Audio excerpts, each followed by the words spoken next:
welcome to another episode of Talking Devs, where we chat about the new show on Hulu's FX on Hulu, whatever the streaming name is. But we're talking about the show Devs.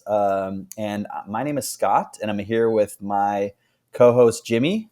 How you doing, Jimmy? Doing well. How's everything going over in San Francisco? It's good. Yeah. So, funny enough, I literally live 4 blocks away from where Lily's apartment is. Actually, quick aside, one thing I noticed was that the view from the apartment in the scene with her dad, where they're playing Go, which we'll get into later, actually is pretty much the same view in terms of the palm trees that are at Dolores Park, where her current apartment is in the show. So I didn't know if there was something there where she's in the same apartment where she was in those scenes with her dad. I assume maybe they just refilmed another scene in another area of that apartment they're using. Exactly. I don't know if it's like they were supposed to be in the same location or not, or it's just they had that location and that's where they were filming from. But kind of interesting note to note. But I'm in San Francisco, near where the action goes down in the show, which is kind of funny. Maybe our podcast finale, I'll film live on location from outside her apartment. Get another interview with Pete, your favorite part of the last episode, I know. But Well, we had no Pete this episode, right? I know. So. I was kind of bummed. I feel like he has to come back, right? I mean, I thought there was more to his story than just him being a homeless guy. So I'm banking on some big reveal, but I feel like every week I'm like, oh, there's going to be a giant reveal, and no, this story's been progressing pretty.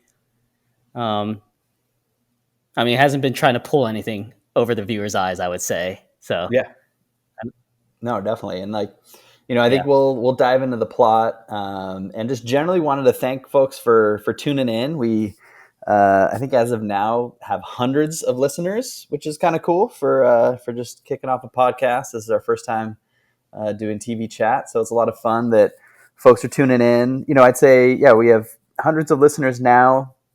I'd say in our one universe, in the multiverse, I don't know, or maybe our listeners are in the hundreds of billions, maybe if you had to look at every multiverse, given the Everett interpretation. I don't know. What would you put our over-under at, James? Yeah, what would you put the over-under on our cumulative multiverse number of listeners?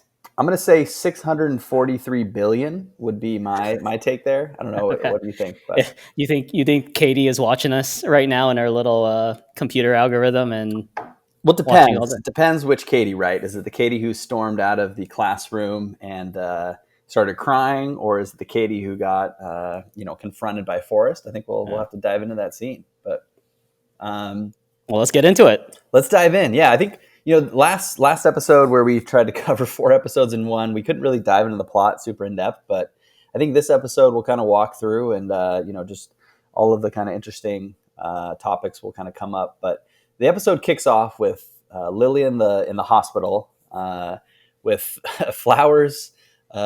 Kindly delivered from Kenton, ominous flowers there, given that, I did a little research on this. Those flowers, the ones that were kind of focused in the key areas where those were dahlia flowers, not lilies, which you might expect. But, one of the apparently interpretations of those flowers is a lot of times the meaning behind them is kind of a warning of ominous things to come, which, given that they're from Kenton, seems to be pretty appropriate.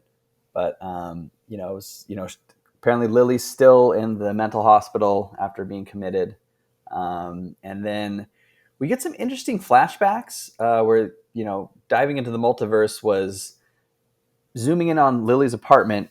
You see a lot of different kind of variations of Lily and Sergey leading their lives. Sometimes they're over on the couch. This is all in the same room at the same time. Other times they're at the, kitchen table eating. And then you probably saw this, but there was one with Jamie kind of sitting in the corner of the sofa.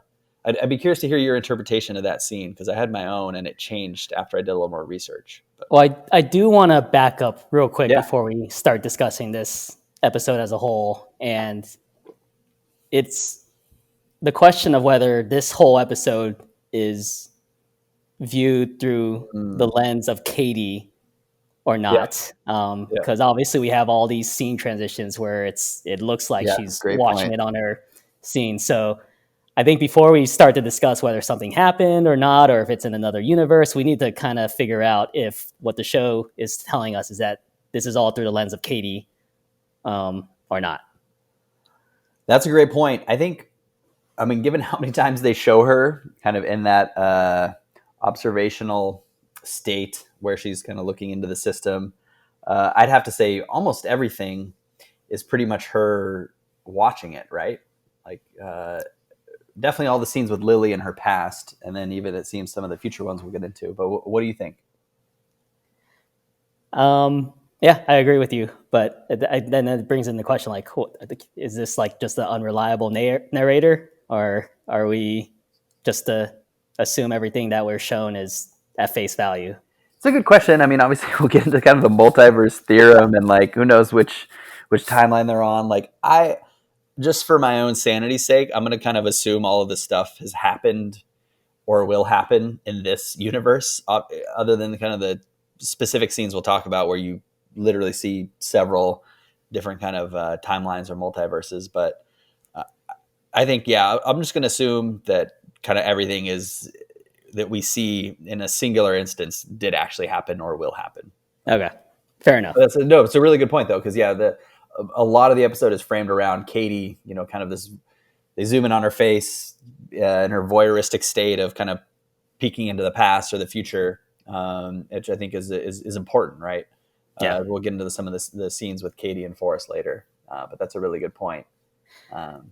But all right, back to your question. What were you asking about Jamie? Yeah, so the scene where it's probably not even that important, but basically where Lily and Sergey are having their multiple kind of timelines in her apartment, and then you also see Jamie in the corner. I don't know if you saw that. It was kind of hard to see his face. It was shaded a little bit, but I think it was clearly meant to be him. Like, how did you take that? In the corner when we're in their living room or in the bedroom? Yeah, exactly. Yep, in the living room. Nothing really stood out to me about whatever particular Jamie you're talking about. Yeah, sorry. So I guess what I would question is they show a bunch of Lily and Sergey kind of living their life in the apartment, and there's one with Jamie. Do you see that as this is one kind of less likely timeline where Lily and Jamie are together, or is Jamie kind of, again, voyeuristically kind of looking in on that lifestyle that of Lily and Sergey living together, given what we see later of him doing the whole Facebook stalking thing? Yeah, no, I think definitely the show is trying to indicate to us that in at least, I don't know, let's just say 5% of the timelines, Jamie stays with the Lily a little bit longer. Kind of like how later on we see that there is one scenario in which Amaya's car, or the car that's driving Amaya, doesn't crash and arrives at their house safely. So I think that's just the show telling us, there are some multiverses where Jamie and Lily are together. Yeah. We'll talk more about their relationship and her getting together with Sergey in a bit. But I think that's what I read it as too. We see a little bit of. But regardless, it appears that even when Jamie stays together with Lily, he's still just a damn puppy dog in that relationship. It's true, right? Like all the kind of Lily and Sergey, they're a little more interactive, and this one he's just kind of sitting in the corner. He's just like sticking around.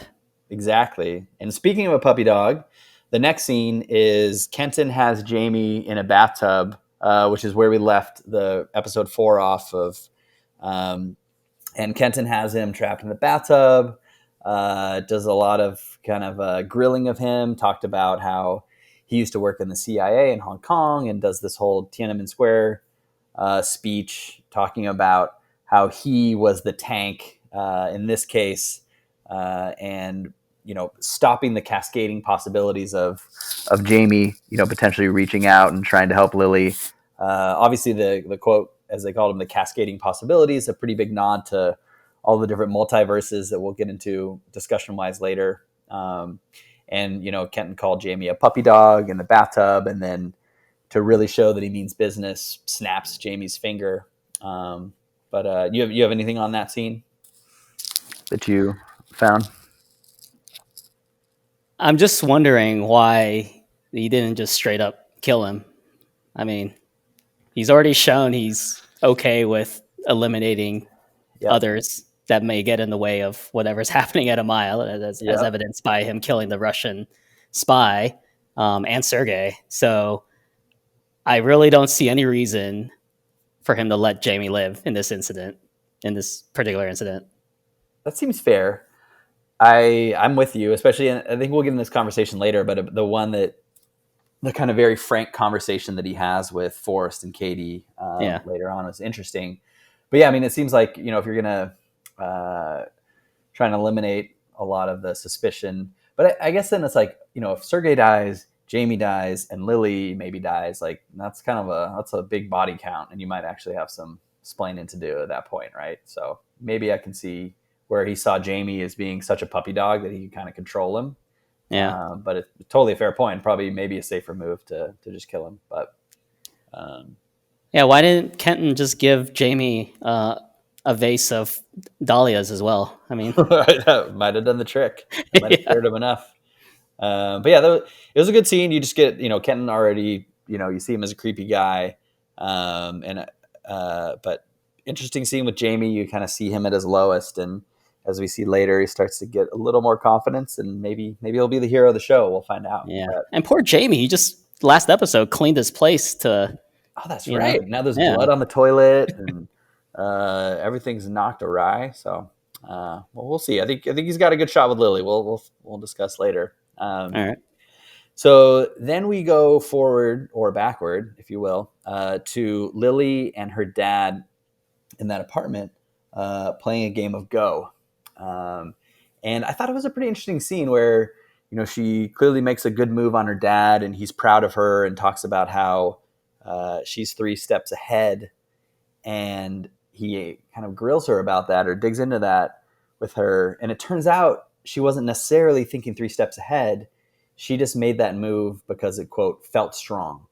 So I think a little bit more around kind of her intuition potentially, rather than thinking logically through 3 steps ahead. I thought that was an interesting discussion there. I mean, I thought her saying that it felt strong was just the show taking a vote towards determinism. Like, interesting. This is already going to happen. I already know my move. Like, this is what feels like I need to do. Okay. No, interesting. I can see that. Quick over under. Yeah, let's hear it. Oh, I don't know if this is accurate or not, but what would you say is the total number of potential board positions in a game of Go? 10 to the what power? 10 to the what power? Yeah, give me a number. I'm going to say 10. Actually, I'll give you a number and you tell me if it's over or under. Oh, okay. All right, let's go with that.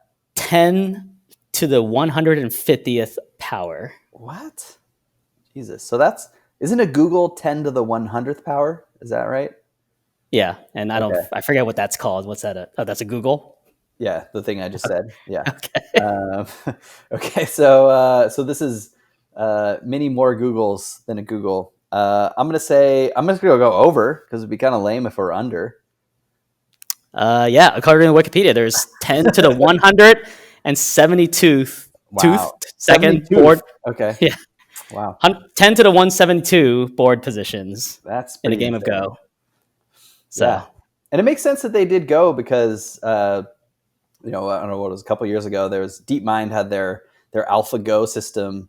Mm-hmm. That Go was always the game that, all right, you had Kasparov get beaten by computers in chess, but Go, there were just so many combinations that a computer would never be able to beat a human, and it beat a Go player in the world. I'm sure some of you saw that news a few years ago. So definitely makes sense. Obviously, kind of in the multiverse, like so many different possibilities. Frame to have them playing Go. So I thought it was a cool scene. I guess here's my question. Yeah. So Lily's saying she thinks 3 steps ahead. Is that I don't know. I'm not very familiar with Go. Is that a good thing or a bad thing? Like I would have said that like she needs to be thinking 10 steps ahead, right? Like 3 steps ahead does not seem to be very good strategy. No, I was like waiting for her dad to like unleash a tirade about how she was only thinking 3 steps ahead and she needs to be thinking like 8 steps ahead. But I guess 3 is good. I don't know. I don't play a lot of Go, but it seems like Yeah. maybe with that many different combinations, you can't think that far ahead. Yeah. But who knows? But yeah, I thought that was kind of a cool scene. And then the next one, like honestly, I feel like the show struggles a lot with dialogue on a personal level. I don't know. But it's basically the scene where Lily is at Amaya in the office and is, I don't know if she's like just broken up with Jamie or it happened the night before or something, but she's clearly kind of reeling from the breakup. And then Sergey kind of sitting next to her at the office and they start chatting a little bit about the breakup and kind of awkward discussion of online dating. And like, honestly, I cannot get on board with the Sergey Lily romance connection, but Yeah. yeah. I mean, I bought the awkwardness of this scene more than I bought the scene of them later in bed where he tells her that he loves her, because that was very, I don't know, it did not feel natural to me. Yeah. That was awful. I don't know, like if you know, they're just not really good at if he's not good, Alec is not good at doing this stuff. But what is it? It's Alec. What's the name again? I always forget. Alex Garland. Alex Garland. Yeah, I think maybe he's just not great with the kind of interpersonal conversational elements, but I've not been impressed with almost any of those. But yeah, so I think probably one of the key scenes of the episode is at a lecture in college where Katie's sitting in the front row and Forrest is near the back with another, I think, professor. Why don't you walk through the scene? It's an important one. So. Yeah, Forrest and a lady who, I don't know, maybe is someone at Amaya or his wife. I don't know. I assume it's someone at Amaya, but they are in a class where a professor is explaining what I believe is called the dual slit experiment. And she's explaining it to, a classroom that contains Katie, who I think Forrest and this lady are observing. And basically what the instructor is trying to explain is there's a slit with there's a wall by any name with two slits, and you shoot a quantum particle through it. And what you notice is that a single photon, will pass through both slits, which doesn't make sense, right? Yep. It indicates that the single photon is interacting with itself somehow. But yeah, so it's passing through both slits. But what happens is if you add some sort of, I think they call it a detector, suddenly the photon now only passes through one slit. And so she explains there are two interpretations here. There's either and you may have to correct me on this, the von Neumann Wigner interpretation. Yeah, I think that's pretty spot on. I mean, I meant to be exactly how you pronounce it. Yeah.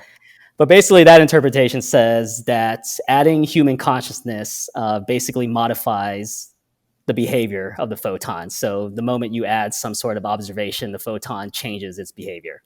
Yep. She says that Katie does not seem too impressed with that interpretation. Instead, she offers up the second interpretation. It's called the Everett interpretation, which basically says nothing changes about the photon, but what is changing is that the universe itself is constantly splitting into many different branches. So multiple events are happening at one time. And so in one event, the photon is going through both slits. Did I get that correct? I think that's pretty on par with what I said. I mean, I gave you the hard section. I'm just talking about... You just handed it off to me, and I was not prepared to talk about it. I'll talk about, the dumb romantic comedy aspects of the episode. No, I think you nailed that. Spot on. Yeah, so like basically Katie gets really upset because she believes in this Everett interpretation where there's infinite worlds, infinite branches, like... in the current world you're on that branch, but there are several, however many infinite multiverses branching off at every point. And one thing that seemed pretty clear was that Forrest seemed to, like, he basically wanted this interaction to happen, And the other aspect is that he was kind of the observer, right? Or I forget what term you used, but detector. Detector. Yep. So he was, and there's another interpretation that the teacher offered up, which is the Copenhagen one, which is, essentially the act of measuring affects the system. So observing it, which kind of Forrest was almost the observational element, the detector, sitting in the background watching this whole thing unfold. And then you see, Katie blow up at the teacher and then storm out. And then probably, one of the cooler scenes so far of the show is you see maybe 10, 12 different multiverses of her. There's the main one of her kind of walking forward. And then you see her like, 10 or 12 copies of her, one of her crying, dropping her bag. And then you see Forrest in that one, the universe we are in, or at least that we're seeing. He follows her out and starts talking to her. So I thought that was pretty cool. And I believe there's one version where she trips and falls on her face. That was a pretty good one. And I assume in that universe, Forrest is about to come out, and then he just turns around and goes back. He's like, nah. He's like, yeah, never mind. She can't lead my my devs team. Yeah. So going back then to what you just said, so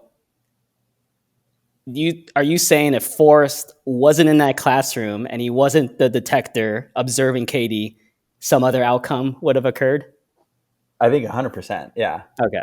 I think a lot of, at least my take was like, well, I don't know. This stuff is so complicated, but him being the observer there narrowed it down from the infinite multiverses to the one, thing that he observed. So we see that one timeline playing out. But again, I don't know. There's people who are way smarter than me who are gonna pick us apart. But yeah.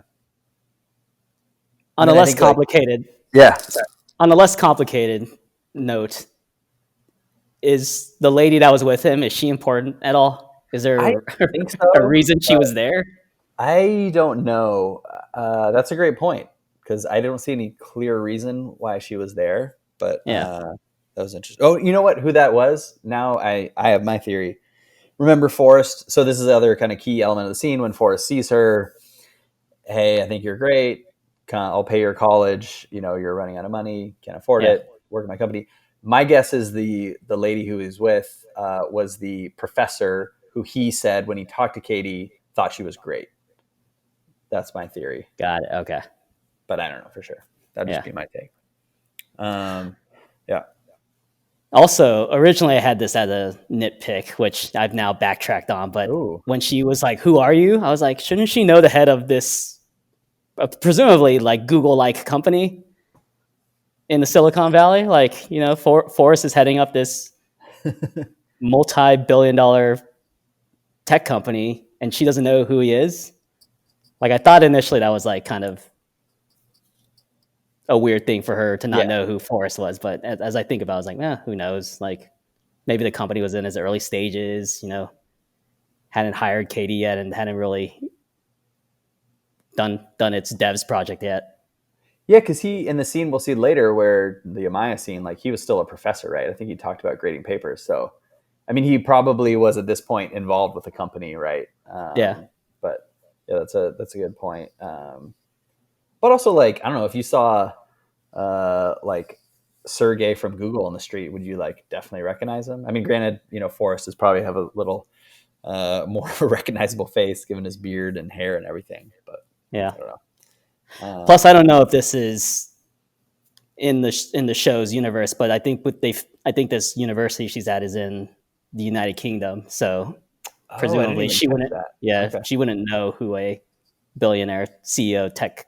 Fair enough. Yeah. Head is over in Palo Alto or Santa Cruz or wherever they're located. That's a good point. I can dig that. Nitpick removed. All right, we've reverse picked a nit. So that was important, and then definitely another important scene. We see some of our old favorites. We see Stuart and Lyndon, along with Katie and Forrest, doing some sort of experiment where there's this crazy kind of gold-looking table with several different objects. You got a rat, sugar cube, a clock, a skull, and they're clearly kind of zooming in on it, or you're not sure at first exactly what's going on. Well, so I wrote down, I think, the 6 objects we see. Okay, So sure. it's a skull of some sort, maybe a Yeah. bird skull, a Yeah, I thought a bird flower, skull too. Okay. a clock, a feather, a seashell, and then a sugar cube. And then obviously a mouse in the middle. Mm-hmm. But yeah, initially I was writing these down because I was like, maybe there's some significance to the 6 objects that are picked, but I don't know. Those are I they're the 6 Monopoly characters, right? yeah, exactly. No, I think like I was trying to think too. Like, there's a different. I think there are different maybe elements to them or characteristics that would kind of make sense. Like sugar, uh, you know, interesting on a molecular level Yeah. potentially, and then a seashell as well, right? There's a lot of kind of repeating patterns and things. But that's kind of all I had. Clock, interesting too if you're looking at which they maybe weren't at this point, but on kind of a timeline element too. But yeah, I was trying to think of a clear pattern through all of them and couldn't really come up with anything. Yeah.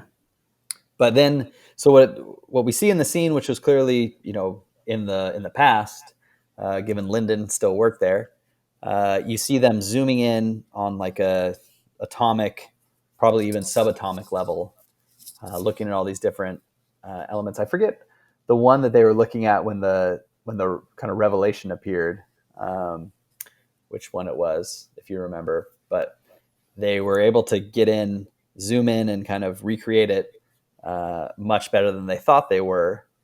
And then Forrest tells them to kind of basically, essentially, I think, zoom out and kind of look at the areas beyond the element that they're inspecting. Yeah. Yeah, I think the idea is once they are able to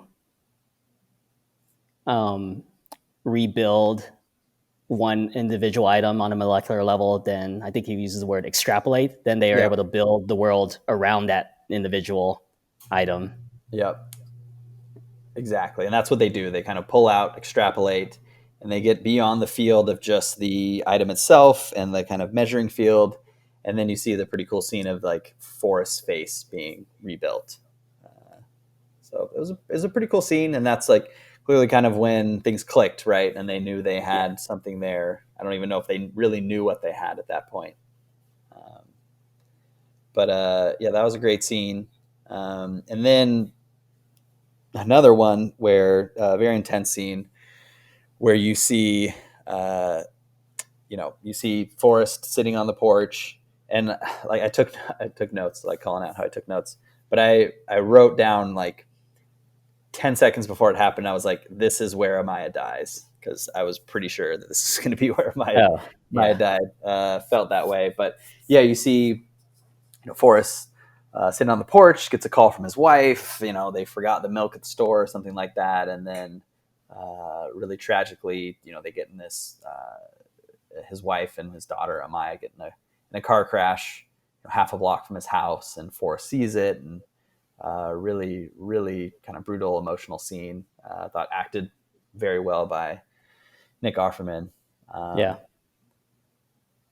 And you see the other versions of it in other universes where 9 times out of 10 the car crash still happens, and in 100% of those scenarios both cars continue to run both stop signs. Well, so that's one question I had was, and this was like probably way too much minutia, but was the other car that crashes into his wife's car, does that one have a stop sign too? Or was it his wife, because she was distracted by the conversation with Forrest, ran the stop sign? I specifically looked into this. When he walks to the actual crash, you will see that the other intersection had a stop sign as well. So it was a four-way stop. But in my head canon, I assume the other car was also on a cell phone conversation with someone else and just was distracted about picking up milk or something, and just they both at the same time ran the stop sign. All right, I like we're at headcanon now. Now we're an official TV podcast. I like it. Yeah, exactly. No, I think that's good to know, because I couldn't like, at least I feel like that deflects, not that maybe it really matters to Forrest, but a fair amount of the blame. At least it's like his wife may have still, it's still more on the other car in terms of fault, but obviously he's still very obsessed over this, as I can understand. But yeah, no, that was a gut wrenching scene. I thought, really, really, one of the more powerful scenes we've seen so far. And then we get into, I thought, a really great interaction between Katie and Forrest himself. I guess it's hard to say exactly when this happened. Like, clearly it's sometime between the quote present where we are in the past, where the scene we saw a few scenes ago with the team kind of discovering some of their powers and what they're able to do. But, basically what happens is, Katie is talking with him about how, basically trying to dive into Forrest about like what exactly they're doing here. And it seems pretty clear to the two of them what's going on, maybe not to the other devs, but Katie's basically talking about how she realizes that, she's trying to kind of find this to be a deterministic, or she's tasked with finding that the world is a deterministic place, or the multiverses are, to try and basically absolve Forrest of guilt and say that it's not his fault. That that if it's not his fault, he says, he's damned. Yeah. Cool, I mean, yeah. Go ahead. She basically says if whatever they're working on works, determinism precludes free will, and Forrest did nothing wrong. But if their project doesn't work, that means Forrest had choices and he's guilty. Guilty of Amaya's death, guilty of what's happened. So that essentially boils down what this project is all about, at least what the show is trying to tell us at this point. Exactly. And speaking of guilty, like Katie literally says, like, I'm quote, a lawyer for the defense. So basically she's trying to kind of present the case of Forrest. And I think, she's clearly, based on what happened at the scene in the college, she's a proponent of the Everett principle, which, this kind of cascading multiverse where, essentially every possibility happens, and whatever, world you're in is just the singular timeline that happened through every branch. But if everything happens, at every point, it's not really your fault, right? You're just unlucky that you lived in the world where this actually happened. Whereas if that's not the case, then I think Forrest is, there's more free will at play, and he's going to feel guiltier. So, yeah, it's interesting because going back to the college scene or university scene, when he's interviewing Katie outside of the steps, he asks her specifically, is there a world in which it could work? It probably meaning his DEVS project. Yep. So just based off of that question, at that point, it seems like he believed in the multiverse theory, whereas everything we've seen in the present day seems like he's not interested in any multiverse. He's only interested in his universe. So there's definitely been a shift in his view on this project, at least. Exactly. And he also, like, on top of that, made it clear that he doesn't want to be in another, like, he doesn't care about being in another multiverse where, there's an Amaya and he's alive with her, because it won't, quote, be the exact Amaya. If there's 4 hairs different on her head, then he's not interested in that. So, pretty interesting stuff. Well, I was going to say, it leads perfectly into the next scene we see, which is back to Lily and her father, because he gives her that quote about a river. Oh gosh, let me see if I can remember this. No man ever steps in the same river twice, because it's not the same river and he's not the same man. Yep. And when I heard that, I was like, almost, this is like too on the nose for this show. Like, okay, we get it. Yeah. I feel like we didn't need that reinforcement, but maybe some people do. Yeah. But it does seem to indicate there's something about Lily's backstory that I don't think the show is telling us yet. I think so too, right? Because, like, I mean, she's has to be the protagonist at this point, right? Yeah. Jamie probably will be to some extent, but like Lily honestly really has not done much other than kind of go along for the ride. And she's had a couple you know, kind of interesting maneuvers with the fake out of Kenton, you know, pretending to have the psychosis and stuff. But honestly, with what 3 episodes left, I feel like she's got to bring a lot to the table to really kind of be a powerful protagonist here. So Yeah. I'm hoping there'll probably be some more scenes, maybe with her dad or just some sort of something in her past where it kind of unleashes her to be the hero the story needs right now. Yeah. And the other, you know, quick scene that happened right around then, there are a couple, I guess, like you have Jamie on the phone with his dad, basically making up a story about how he does some work for the NSA and some foreign party like hacked into his account and got his family contact info and basically lied to his dad to tell him to go to a safe place just in case Kenton was going to go after them, which I thought was kind of a cool scene. I think they're building up Jamie to be a little more of a hero in waiting, and obviously we'll see the last scene on that as well. Yeah. But the other interesting scene I thought was with Kenton just having a real open conversation with Katie and Forrest, essentially saying, hey, like, I'm doing a lot of bad stuff. I've had to do a lot of bad stuff for you guys, and I'm not going to prison. One thing that I thought was interesting, I don't know if this is going to be come back, but he talked about how he, quote, killed a guy, put a girl in the nut house, and threatened to kill her friend. I thought that found that to be interesting to say he, quote, killed a guy, since he, in theory, maybe killed Sergey and definitely killed Anton, it seemed. So I don't know if maybe he doesn't think he killed Sergey or something, or someone else did, but I thought that was a little weird. And I don't know if that's going to come back at all. Yeah, it's interesting because I was going to mention this on our last podcast, and I was going to question whether Sergey was actually dead, even though we did see him choke him with that plastic bag. Yeah, but like, yeah. For some reason, I've never truly believed that Sergey was dead, and that's not based off of anything whatsoever. It's just a feeling I have, kind of like Lily playing Go. Like, I just think that. So yeah, I don't know. Maybe we should have a over under on Sergey still being alive in this universe. We can add that to the one. Yeah, I like that. I think that's a good theory. And then, yeah, but basically Kenton was essentially saying like, hey, I'm going to act in my own self-interest, which seemed like he was maybe intimating that he would kill Jamie and or Lily just to cover his tracks.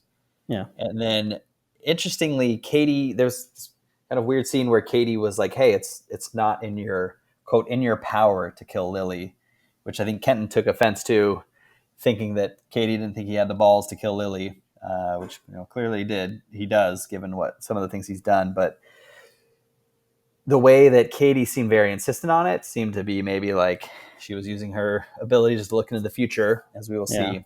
That was kind of interesting. Well, I wanted to ask you about the passage of time, because in episode 4, it's stated that Lily dies within 48 hours. So have we surpassed that 48 hours yet, or are we still within that 48 hours? Good question. I don't know. I feel like they would at least give some sort of indication of the timeline, so there would be some suspense as to whether that was going to happen. But it was hard to tell how long she had been in the hospital, which was basically the last scene. But that's a good question. I was wondering about the 48-hour thing too. So, but apparently Katie saw that happen. So maybe we just aren't at that time point yet. Yeah. But yeah, speaking of that, we have, you know, pretty cool scene where, well, I don't know if it's cool, but basically Lily is at the hospital under the 5150 order for, you know, being committed, and you have Jamie sneaking in. I did not know it was that easy to sneak into a hospital there, and he pops in, has a little conversation with Lily where she's clearly super out of it and drugged, and she said she loves him. Like, who knows? I don't know did she think he was Sergey? Did she think it was Jamie? And obviously there's a lot of the drugs interaction going. and then he kind of sneaks her out, and they show you, looking out the crack of the door toward the attendant who doesn't see them sneaking out. But it was interesting. I thought a little cheesy about how easy it was for him to sneak in and sneak her out. But yeah, I've never been in a psych ward, so I'm not sure how good or bad the security is for completing such a maneuver. But yeah, it was interesting. But yeah, so we'll see. Like, I think, this is now the stage is set for Jamie to be the hero. I kind of want to see Lily step up and start doing something. So we'll see. Well, here's my question. So we see that Katie sees this happening, and I don't know if this is the final scene, but we see her smiling, or what appears to be a smile, as they're escaping. Mm-hmm. Yep. And I'm just wondering what you think that may indicate, or what that means. God, I think there's a lot potentially at play there. Like, I still don't know what Katie's goals are, right? Like, it's clear what Forrest is, or at least it's fairly clear, right? I feel like Katie maybe cares so much about her interpretation, her like Everett interpretation of things, that she just wants to be right, potentially. So maybe, I don't know, maybe the fact that, maybe it goes back to her conversation with Kenton, where she was like, hey, I know it's, quote, not in your power to kill Lily. So seeing her escape and potentially, be able to Lily do her own thing and not get killed by Kenton. I don't know. Like, I'm having trouble reading Katie for sure. So. Do you think ultimately it'll be revealed that she's actually the true villain in this show? It could be. I don't think, there were, maybe episode 3 or 4, Forrest got pretty unlikable, but I feel like, you do need a bad guy. And obviously Kenton is a pretty terrible guy, but I feel like you might need a deeper, darker evil, and maybe Katie is going to end up being that person. Like, I think she's clearly got potentially the most power over the DEVS system, right? Yeah. I mean, I kind of feel like, going back to the university scene, she knew she was going to be approached by Forrest. Ooh, okay. And somehow she has already seen all this taking place. So anytime she gets confirmation of everything that's unfolding, she's like, okay, this just confirms what I already know to happen. Yeah. Okay. No, I like that. I like the idea of her being kind of like the biggest evil player in the show. Yeah.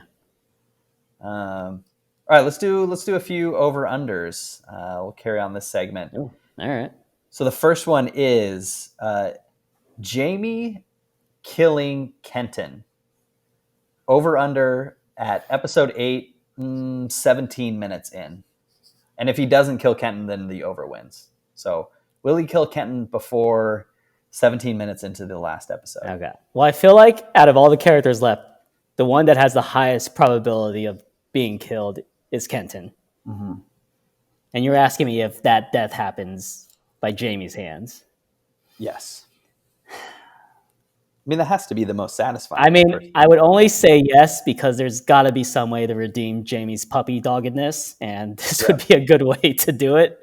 Otherwise, I don't know how else to redeem the Jamie character right now. Yeah. Because I'm already on record as saying he should not get with Lily, because that would just validate all his lame behavior up to this point.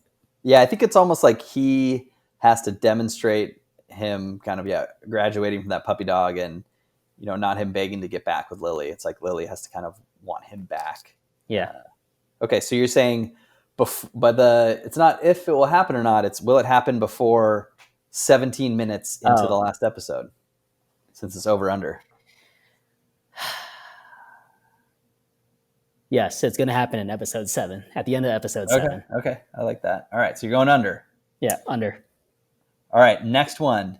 Will we see Forrest reunite with Amaya? It can be this multiverse, this one, or any multiverse. This one or another one. Does Lily see it happen?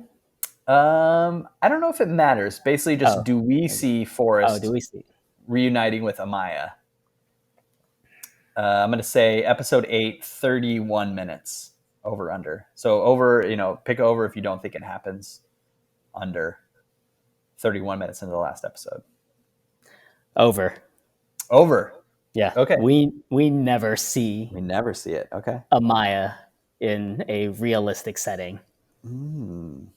You're not counting the 300-foot statue in the Santa Cruz Mountains. Yeah, exactly. Realistic. The statue comes alive. And Amaya's been inside the entire time. I'm still thinking there's some reveal about that statue, even though we didn't see it this episode. There's just something weird about it. Yeah, it's really creepy. All right, those are the two I had. Do you have any over-unders for this week? Oh man, do I? I think I already asked you my one over-under. It was the Go board positions. Oh yeah, okay. Yeah, the over way more than a Google. All right, I went over on that. Yeah. Awesome. I think that kind of covers all the content of the episode. I think the only other things you had some diving into the soundtrack. I thought it was a really cool kind of opening and ending scene with the song. It's called like "Oh I Wept," I think.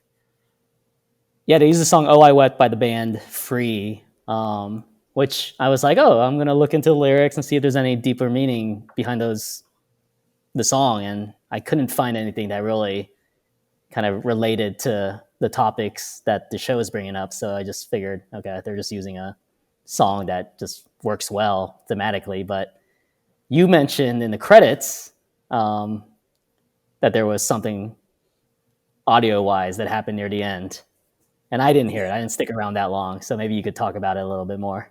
Yeah, so usually I shut off the show right as the credits start, which is a bad habit, especially for Westworld, since I missed some of the very key stuff from the end of season 2.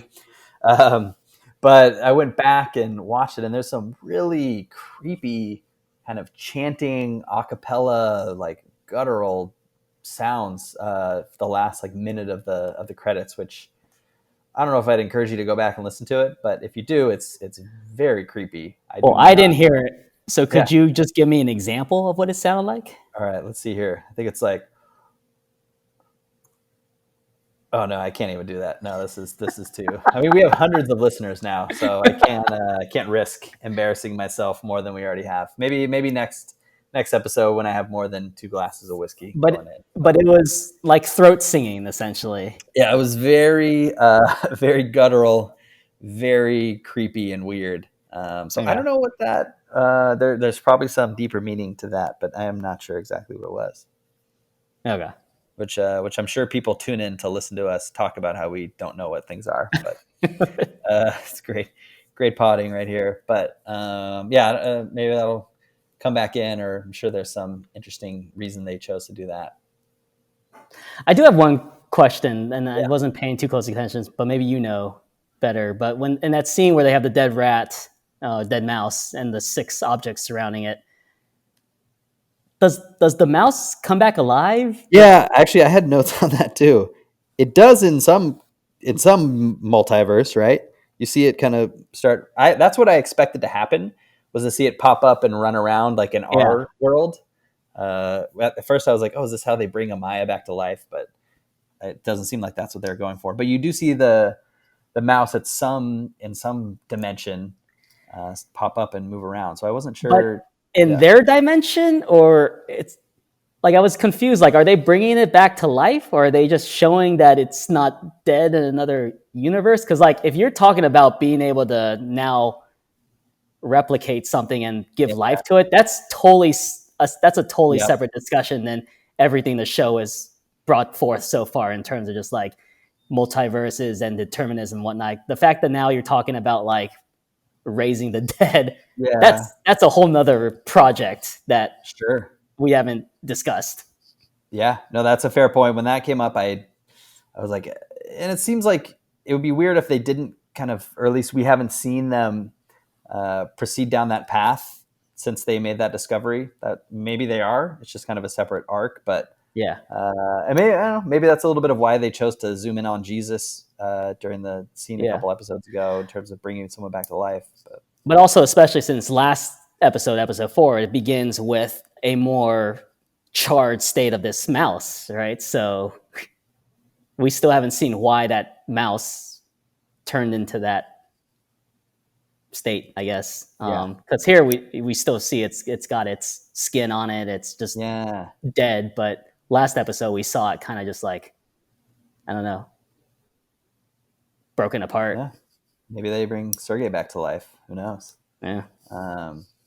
Interesting. Yeah, I wasn't totally sure on the mouse thing, like what they were going for there. If we were supposed to think it came back to life in our multiverse, but it was a little confusing there. Okay. But yeah, I don't know. I'm intrigued. I've been digging the show. I think this episode, again, not a lot of like plot in our current multiverse moved forward, but I think they're setting the stage for some good episodes with Lily and Jamie teaming up against Kenton and Forrest. And I don't know, what do you think about Katie? Obviously, there's potential for her to be the villain. Like, does Katie turn out to be the good guy in any multiverse here? Like maybe she kind of prevents something from happening, from Forrest doing something. I don't know.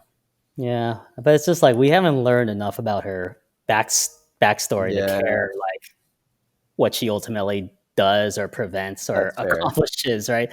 All we've really seen so far of her backstory is her being approached in a classroom for a job at Amaya. So yeah, that's totally fair. We don't really know much about what drives her or what, motivates her. So I don't know. I'm not too invested right now in terms of what her resolution is. Yeah, that makes sense.